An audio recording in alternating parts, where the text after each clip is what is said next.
주께서 몸버려 죽으셨다.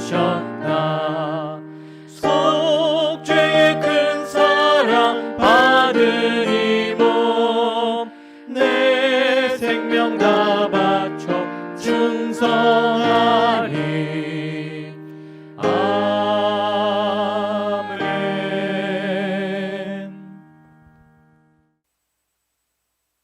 제15장. 얼마 후 밀 거둘 때에 삼손이 염소 새끼를 가지고 그의 아내에게로 찾아가서 이르되, 내가 방에 들어가 내 아내를 보고자 하노라. 하니 장인이 들어오지 못하게 하고 이르되, 내가 그를 심히 미워하는 줄 알고 그를 내 친구에게 주었노라. 그의 동생이 그보다 더 아름답지 아니하냐.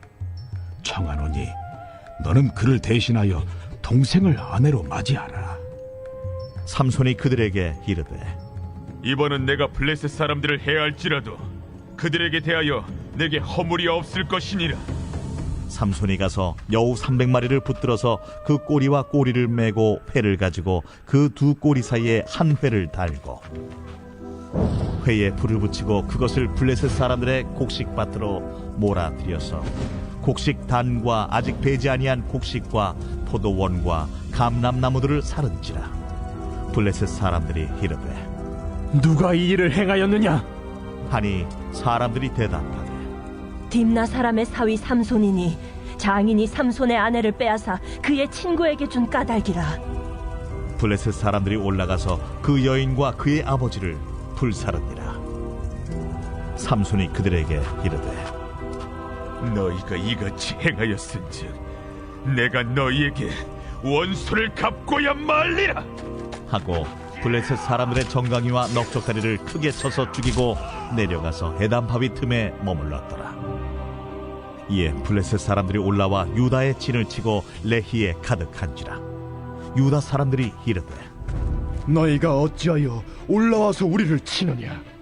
우리가 올라온 것은 삼손을 결박하여 그가 우리에게 행한 대로 그에게 행하려 함이로라. 하는지라. 유다 사람 3,000명이 에담 바위 틈에 내려가서 삼손에게 이르되, 너는 블레셋 사람이 우리를 다스리는 줄을 알지 못하느냐? 내가 어찌하여 우리에게 이같이 행하였느냐? 그들이 내게 행한 대로 나도 그들에게 행하였노라. 우리가 너를 결박하여 블레셋 사람의 손에 넘겨주려고 내려왔노라. 너희가 나를 치지 아니하겠다고 내게 맹세하라. 아니라 우리가 다만 너를 단단히 결박하여 그들의 손에 넘겨줄 뿐이요 우리가 결탄코 너를 죽이지 아니하리라.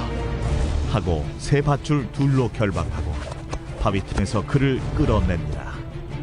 삼손이 레히에 이름에 블레셋 사람들이 그에게로 마주 나가며 소리 지를 때 여호와의 영이 삼손에게 갑자기 임하시매 그의 팔 위에 밧줄이 불탄 삼과 같이 그의 결박되었던 손에서 떨어진지라. 삼손이 나귀의 새 턱뼈를 보고 손을 내밀어 집어들고 그곳으로 1,000명을 죽이고 이르되, 나귀의 턱뼈로 한 더미, 두 더미를 쌓았으며 나귀의 턱뼈로 내가 1,000명을 죽였도다. 그가 말을 마치고 턱뼈를 자기 손에서 내던지고 그곳을 라맛 레히라 이름하였더라. 삼손이 심히 목이 말라 여호와께 부르짖어 이르되, 주께서 종의 손을 통하여 이 큰 구원을 베푸셨사오나 내가 이제 목말라 죽어서 할례 받지 못한 자들의 손에 떨어지겠나이다. 하니 하나님이 레히에서 한 우묵한 곳을 터뜨리시니 거기서 물이 솟아나오는지라. 삼손이 그곳을 마시고 정신이 회복되어 소생하니 그러므로 그 샘 이름을 엔하고레라 불렀으며 그 샘이 오늘까지 레히에 있더라. 블레셋 사람의 때에 삼손이 이스라엘의 사사로 20년 동안 지냈더라.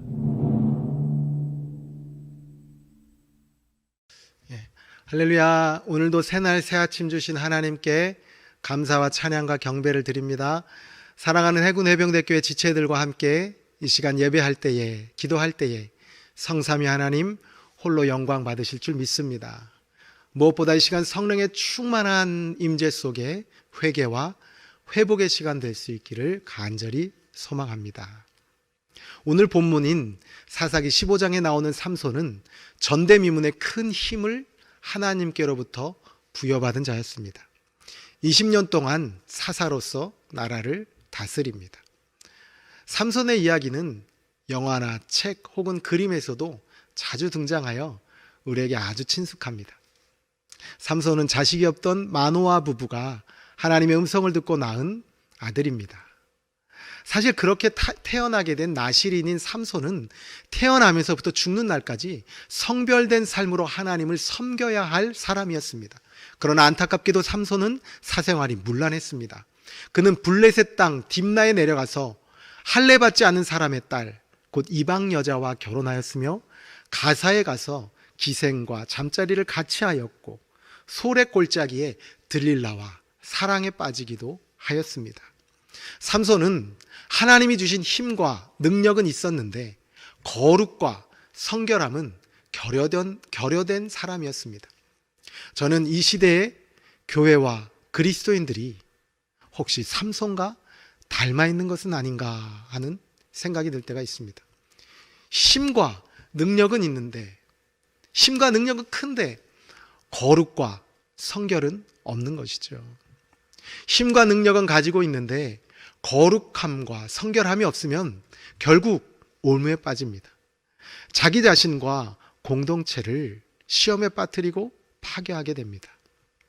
이 시대의 그리스도인들에게 천국 티켓을 따는 것은 아주 중요한데 거룩과 성결은 그에 비해서 중요하게 여겨지지 않는 것 같습니다. 그런데 바울은요, 빌립보서에서 구원에 대해서 얘기할 때 빌립보서 2장 12절에서 이렇게 말씀하고 있습니다. 우리 한번 같이 읽어볼까요? 그러므로 나의 사랑하는 자들아, 너희가 나 있을 때뿐 아니라 더욱 지금 나 없을 때에도 항상 복종하여 두렵고 떨림으로 너희 구원을 이루라. 아멘. 우리 한번 같이 해보시죠. 두렵고 떨림으로 너희 구원을 이루라. 빌립보서는요, 불신자들에게 쓴 편지가 아니라 빌립보 교회 성도들에게 쓴 편지이죠. 바울은 그들에게 두렵고 떨림으로 너희 구원을 이뤄가라. 이것은요, 원어적으로 보면 진행형으로 말하고 있는 것입니다. 과거에 잘한 것이 중요할까요? 미래에 잘할 것이 중요할까요? 우리에게 중요한 것, 우리 신앙에서 중요한 것은 지금 이 자리에서 우리가 하나님과 어떤 관계를 맺고 있느냐가 가장 중요한 것입니다. 과거에 신실했고 또 전도 왕이었고 대단한 선교의 업적이 있고, 여러분 이렇게 자랑하는 것은 사실 큰 의미가 없습니다. 바로 지금 우리가 어떻게 하나님과의 관계를 맺고 있고, 바로 지금 우리가 어떻게 삶의 자리에서 하나님의 사랑을, 하나님의 마음을 구현하고 있는지가 중요한 것입니다. 그리스도인들은요, 바울처럼 늘 주의하며 두렵고 떨림으로 내 현재의 신앙과 삶을 점검하고 주의하며 깨어 있어야 하는 것입니다. 바울은요, 또 고린도전서 9장 27절에서 이렇게 말씀합니다. 우리 한번 같이 읽어보겠습니다. 내가 내 몸을 쳐 복종하게 함은 내가 남에게 전파한 후에 자신이 도리어 버림을 당할까 두려워함이로다. 아멘. 내가 많은 사람에게 복음을 전하고 후에 도리어 내가 버림을 받을까 두렵다라는 고백을 고린도전서 9장 27절에서 하고 있는 것입니다. 바울 같은 종도요, 복음을 위해서 전력을 다해 온 마음과 목숨과 힘을 다해 헌신했던 그도 그렇게 마음에 두렵고 떨림이 있었습니다. 우리의 삶에는요, 그러한 긴장감이 있습니까? 아니면 그냥 나는 괜찮다라는 안일함으로, 나는 그냥 막연하게 그냥 안일하게 구원 열차 탄 것 같고 천국 티켓 딴 것 같고, 혹시 그렇게 안일하게 신앙생활하고 있지는 않으십니까? 우리가 잘 아는 마태복음 7장 21절도요, 예수님이 그렇게 말씀하시죠. 여러분 너무 잘 아는 말씀입니다. 같이 읽겠습니다. 나더러 주여 주여 하는 자마다 다 천국에 들어갈 것이 아니요 다만 하늘에 계신 내 아버지의 뜻대로 행하는 자라야 들어가리라 말씀합니다. 이건 너무 잘 아는 말씀이죠. 주여 주여 하는 자가 아니라 다만 내 아버지의 뜻대로 하는 자라야 된다. 여러분, 마지막 심판대 앞에서 사람들이 예수님께 묻습니다. 이 마태복음 7장에 나오는 장면들이죠. 주님, 저는 선지자 노릇을 했습니다. 원어로 보면 선지자 역할을 했다는 것입니다. 지금으로 하면 목회자 정도 되겠죠. 또 다른 사람이 말합니다. 주님, 저는 귀신을 쫓아냈습니다. 또 주님, 저는 권능을 행했습니다. 라고 말합니다. 이것은요, 영적인 은사가 나타나는 나름 교회에서 충만한 사람들로 표현할 수 있을 것입니다. 그러나 이들을 향해 예수님의 심판이 선언되죠. 내가 너희를 도무지 알지 못한다. 예수님은 이들에 대해 불법을 행하는 자여 여기에서 떠나가라 말씀합니다. 다시 말해 그들 나름대로의 믿음이 있었지만 삶으로 이어지는 참 믿음은 아니었다는 것이죠. 제가 행위 구원을 말씀드리는 것이 결코 아닙니다. 예수 그리스도 없이 자신의 의로운 행위로 구원받을 수 있는 사람은 아무도 없습니다. 기독교는 100% 오직 예수 그리스도를 믿는 믿음으로 구원을 받습니다. 이것은 변하지 않는 진리입니다. 그러나 행함이 없는 믿음은 죽은 믿음이라는 야고보 사도의 고백처럼 우리의 믿음이 살아있는 믿음인지 진짜 믿음인지는 우리가 늘 주의하고 경계하며 바울의 그 두려움들이 우리 안에, 우리 자신 안에 깨어 근신하는 신앙의 그러한 경계가 우리 안에 늘 있어야 한다는 것입니다. 살아있는 믿음은 삶을 통해 검증된다는 것을 성경은 사실 계속해서 강조하고 있습니다. 총신대학교 대학원장을 지내고 현재는 플로대학원에서 신약신학을 가르치는 김세윤 박사가 한국 교회의 구원론이 구원파와 매우 흡사하게 강조되고 있다는 것을 지적한 적이 있습니다. 구원파에서는 한 번 구원받은 자는 영원히 구원을 받기에 그가 어떤 육체적 죄를 범해도 구원의 문제와는 아무 상관이 없다고 가르칩니다. 그것이 구원파의 구원론입니다. 이 시대를 보면요, 끊임없이 성범죄, 아동학대 등으로 뉴스에 출연하며 복음의 영광을 가리는 목회자와 성도들이 나타납니다. 저는요, 이러한 것들을 볼 때마다 혹시 구원파의 구원론을 가지고 있지는 않은가? 저분들이 구원파의 구원론을 가지고 신앙생활하지 않으면 어떻게 저럴 수 있을까라고 하는 의구심이 들 때가 참 많습니다. 우리는요, 바울처럼 늘 두렵고 떨림으로 우리의 믿음이 참 믿음인지 돌아볼 수 있어야 합니다. 다른 사람에게 당신 믿음이 진짜냐고 정죄하라고 드리는 말씀이 아닙니다. 나 자신을 향해서 이런 처절한 영적 경각심을 갖고 있어야 한다는 것입니다. 종교개혁자 칼빈은 오직 믿음을 강조했습니다. 그러나 칼빈이 행위나 거룩함이 필요 없다고 말한 적이 결코 없습니다. 칼빈의 시대에 마치 행위로 구원받는 것 같은 교리가 팽배해 있었기 때문에 그러한 것들을 강력하게 배격하며 가르친 것이죠. 종교개혁을 일으킨 것이죠. 가만히 한번 생각해 보십시오. 저는 그런 생각이 들었습니다. 칼빈이 지금의 이 시대에 태어났다면 무엇을 외치겠습니까? 목회자와 성도들이 불륜이요, 성범죄요, 아동학대요, 도박과 물질 문제에 끊임없이 노출되는 이 시대에 칼빈이 태어났다면 뭐라고 외치겠습니까? 우리의 믿음이 진짜인지, 우리의 믿음은 삶으로 검증되는 믿음인지, 참 믿음인지 삶을 어서 돌이키고 회개하라고 강력히 촉구하며 외치지는 않았겠습니까? 성경에요, 이미 하나님의 자녀 천국 백성이 되었다는 말씀, 그것을 강조합니다. 그리고요, 더불어서 예수님께서 다시 오셔서 완전케 하실 때까지 늘 근신하고 깨어 기름 준비한 5 처녀같이 죄를 경계하고 하나님의 뜻을 쫓아 살라고 역시 강조합니다.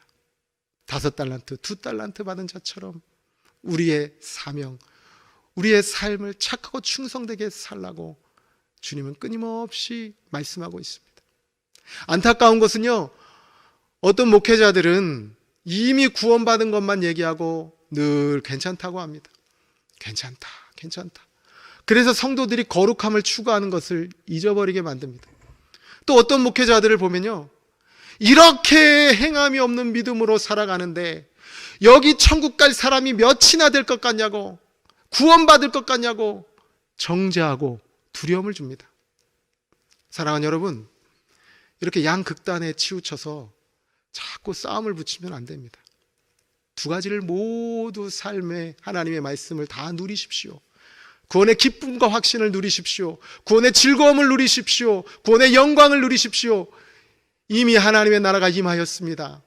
천국의 시민권을 가진 자로서, 하나님의 자녀로서 예수 그리스도가 우리 안에 거하시고 예수 그리스도의 피값으로 주홍같이 붉은채 양털같이 눈같이 시게 하리라는 구원의 기쁨과 영광을 누리십시오.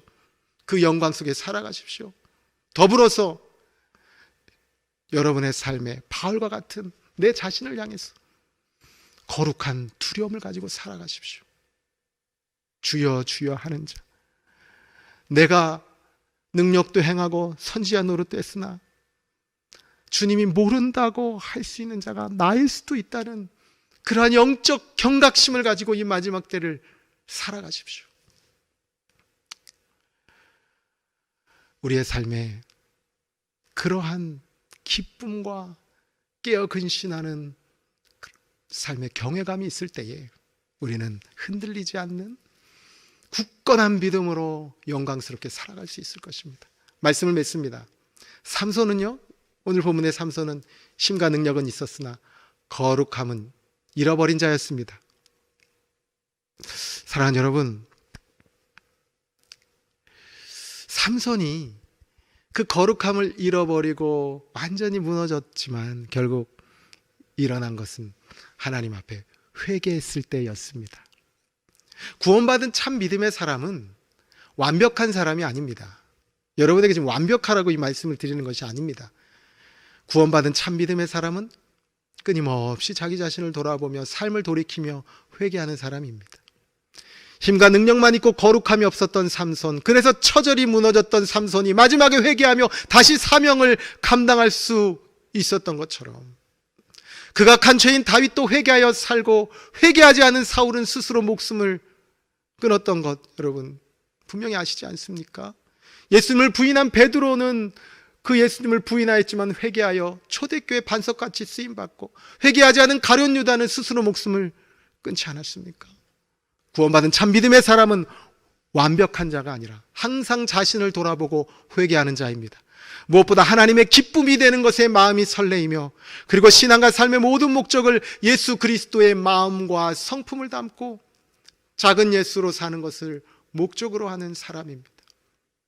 여러분의 기도도 말씀도 봉사도 구제도 선교도 모든 생활의 지향점이 예수 그리스도를 닮아가며 그분의 마음과 성품, 그 뜻을 구현하는 데 있어야 합니다.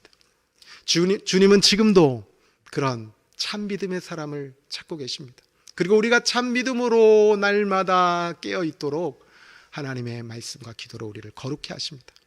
사랑하는 해군해병대교회 지체들이 바로 그러한 참 믿음의 주인공 되시기를 주 예수 그리스도의 이름으로 간절히 축원드립니다. 기도하시겠습니다. 사랑의 하나님, 힘과 능력만 있고 거룩함과 성결함을 잃어버린 삼손과 같이 살아가는 우리들에게 회개의 영을 부어주시고 삶으로 드러나는 참 믿음으로 살아가게 하옵소서. 살아가는 조국 대한민국과 해군해병대 전후방 각 부대와 장병들, 교회와 교우들, 모든 다음 세대의 자녀들 위해 굳건한 믿음 주시고 주님께서 긍휼을 베푸시고 모든 하나님의 남종과 여종들의 삶에 선하고 복된 인도하심으로 주께서 다스려 주옵소서. 예수님의 이름으로 기도드립니다. 아멘.